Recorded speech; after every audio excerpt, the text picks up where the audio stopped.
Hello friends, welcome to the experiment number 3 of Object Oriented Programming Laboratory, second year Information Technology 2019 pattern.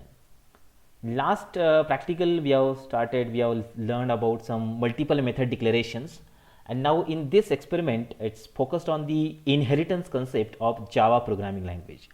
Okay, let's go for the practical statement now, what exactly we want to do here.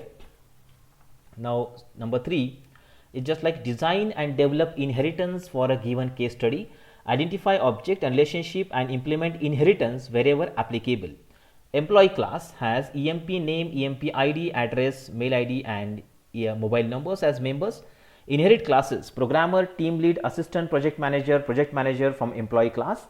Add basic pay as member of all the inherited classes with 97% of basic pay as DA, 10% of basic pay as HRA, 12% basic pay as PF, 0.1% of basic pay for staff club fund. Generate pay slips for the employee with their gross and net salary. Fine. Okay, that's what we require to work with now. So it's a concept of inheritance. So I'll just copy these statements from here and we'll go to your project again.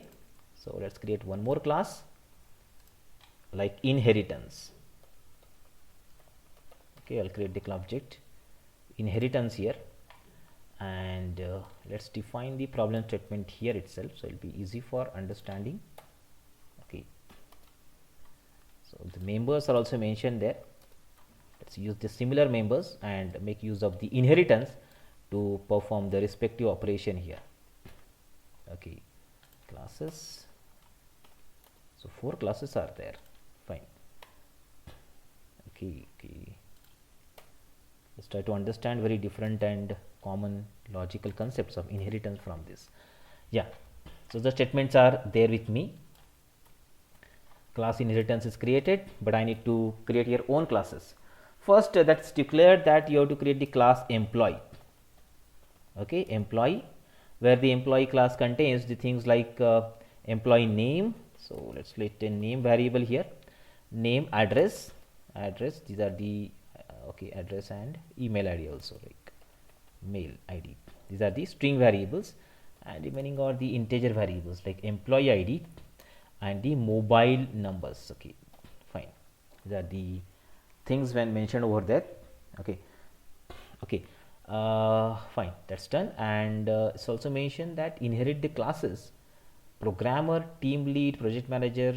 Okay, like that all correct. So create the classes.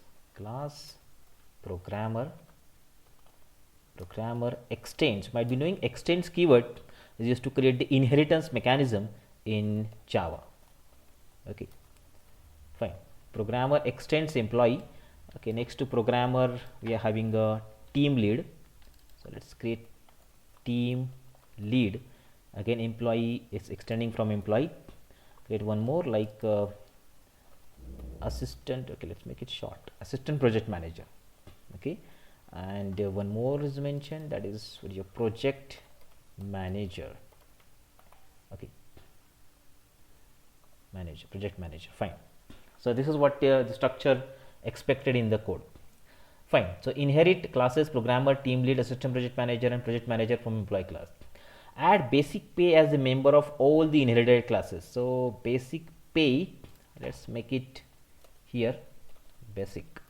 Okay, so it means that if you add the basic over here, it will be applicable to everyone who is present over here. Correct? Fine. Now after that, okay, add basic pay all the memory classes with 97% of basic pay as TA, 10% of HRA, 12% of PF and 0.1% as club fund. Remember, out of these 4, first 2 are added into the salary and these 2 are deleted from the salary. They are taken out from the salary. So that you need to mention there, you need to remember there. So let's create a method called as salary, and inside this salary method, so this salary method will be applicable to all the classes which are inherited from there. Okay, so basic is common to all. So let's try DA first. DA is equal to so it's mentioned basics 97%, correct, 97 divided by 100.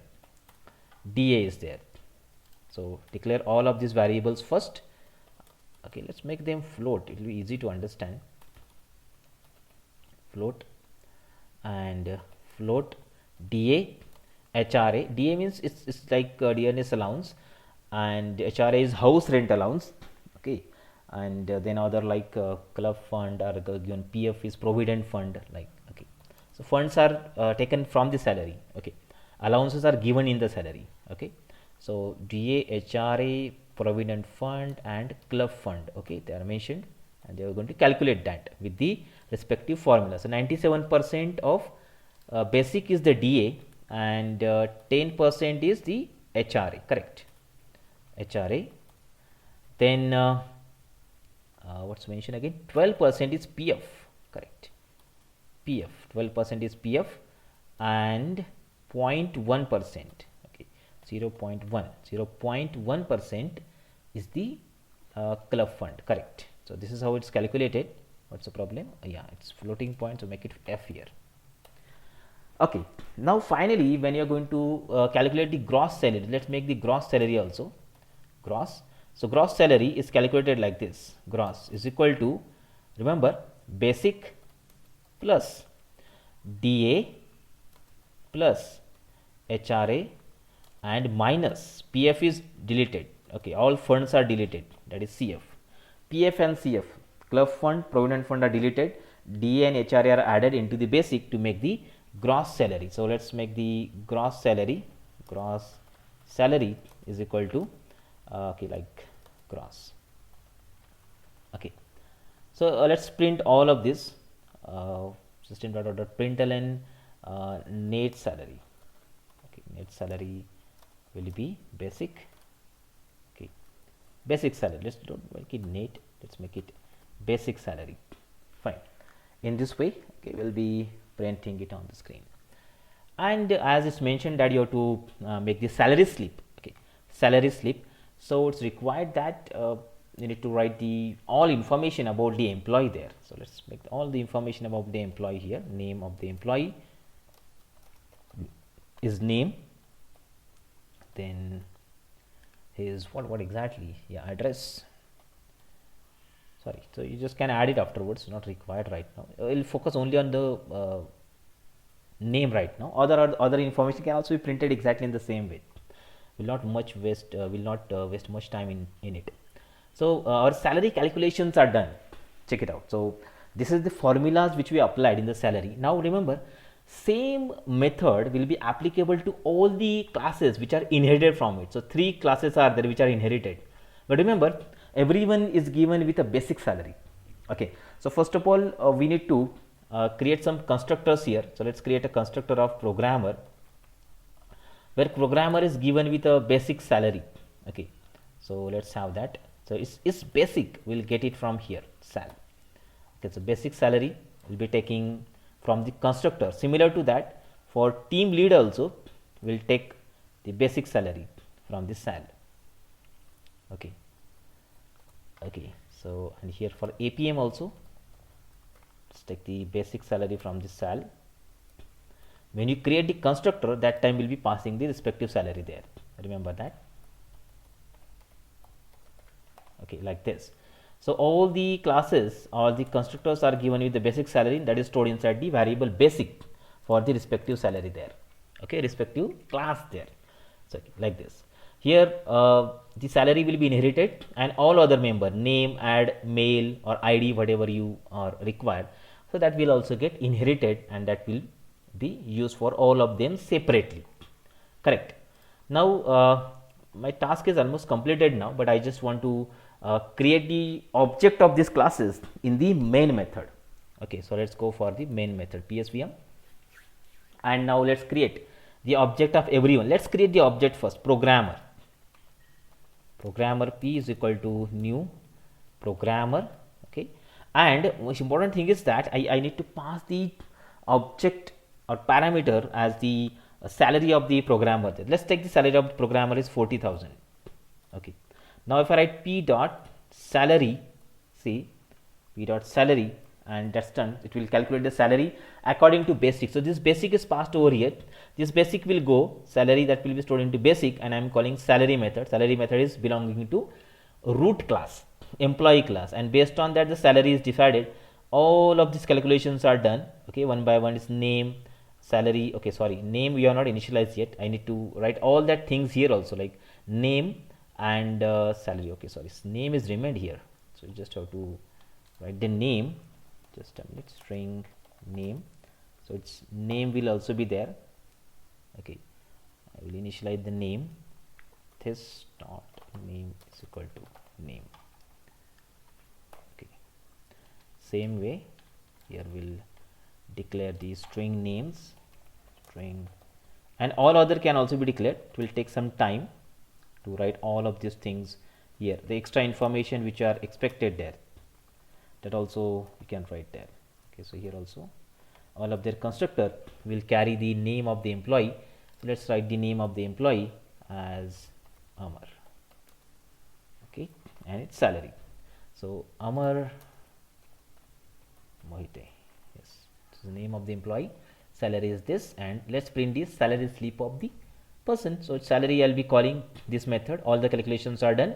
We'll print the name, gross salary, and the basic salary, gross salary of the respective person there. So let's try running this. Yeah, check it out. So Amar Mohite has got basic salary as 40,000 and gross salary 77,960. So all of these calculations are done. We can do this manually also, and based on that all of this data will get printed on the screen in this way. Okay, like this. Okay, just can check it out. All salary is common for all. Their basic value I am changing from the constructor, and based on that it's getting called. Similarly, we'll just have one more thing, like, okay, this is done for the programmer. Let's go for the team lead. Team lead is T. Okay, team lead. Okay, so team lead is Saili Kulkarni. Okay, and his salary is 60,000 T. Okay, let's go for the assistant project manager, APM. Let's make A, and it's APM, assistant project manager. Who is assistant project manager? Is Ram Deshmukh. Okay, it's getting salary of 75,000 for example, and here A dot, and now APM is done. I'll go for project manager. Okay, okay, so project manager salary, okay, it will be good decided. Okay, Abhay Joshi. Okay, so its salary is, let's make it 1 lakh. Project manager is PM, not Prime Minister. Remember, it's PM. What's mentioned? What's remaining? Constructor applied to the given types only. Wait a minute. Yeah, it's remaining here. Name is remaining. Okay, done. This is remaining here also. This dot name is equal to name. So name is assigned to its own object variable name. Yeah, now check this out. This is how I have created object of all the classes which are inherited from the employee class, and their salary calculation is done by the employee class. Okay, based on their salary we'll get their salary slip. Okay, let's run this now. Run file. Yes, check this. So first your programmer's salary is calculated, then your second, then third, then fourth. Like, see, the project manager is getting 1 lakh basic salary, so its gross salary is 1,94,900, like this. So based on the calculations which were done over here, these salaries are calculated. So from this particular program we have learned about the inheritance. What are the advantages of it? I'll just show you advantages. Basic is common to all. Okay, remember that basic is common, and in all of the classes basic is I just passed from the constructor, and the same values are taken for salary. Salary is also common to all. The criteria are common, but the values which you store inside the basic, they are different. Okay, accordingly that we are going to have the different output generated from the given data. Okay, So this is how we can understand and learn about the inheritance concept, which is very useful in all the object oriented programming languages. So try learning and happy learning. Thank you. Thanks a lot.